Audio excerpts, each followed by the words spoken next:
সংক্রমণ বেড়েই চলেছে। ২৪ ঘন্টায় নতুন করে আক্রান্ত ১৩ জন। তবে জেলায় এখন পর্যন্ত হাম আক্রান্ত হয়ে কেউ মারা যায়নি। হাসপাতালের বেড সংকটে সাধারণ রোগীদের সাথে হাম আক্রান্তদের চিকিৎসা নিতে হচ্ছে।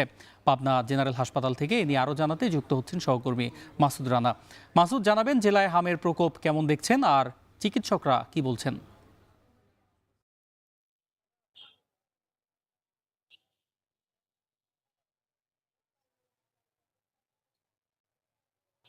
আ আপনি যেমনটি বলছিলেন আসলে পাবনার আ জেনারেল হাসপাতালের সামনে আমি অবস্থান করছি।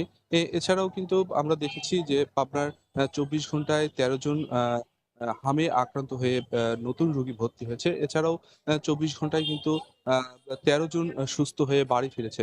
তবে একটি আ বা আ আনন্দের বিষয় যে পাবনা জেলায় কিন্তু হামে এখন পর্যন্ত কোনো মৃত্যুর খবর কিন্তু পাওয়া যায়নি।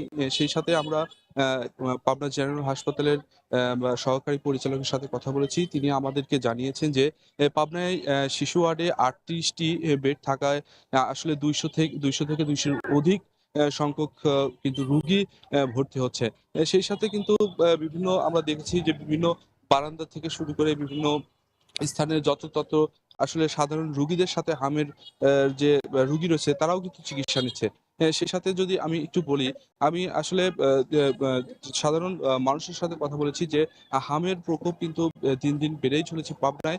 এছাড়াও কিন্তু যারা বিশেষজ্ঞ রয়েছে তাদের সাথে কথা বলেছি। আসলে হামে এ যদি অ্যা আ পুরোপুরি আইসোলেশন না করা হয় তাহলে হয়তো হামের রোগ আরো দীর্ঘ মেয়াদী হবে বলে তারা আমাদেরকে জানিয়েছেন।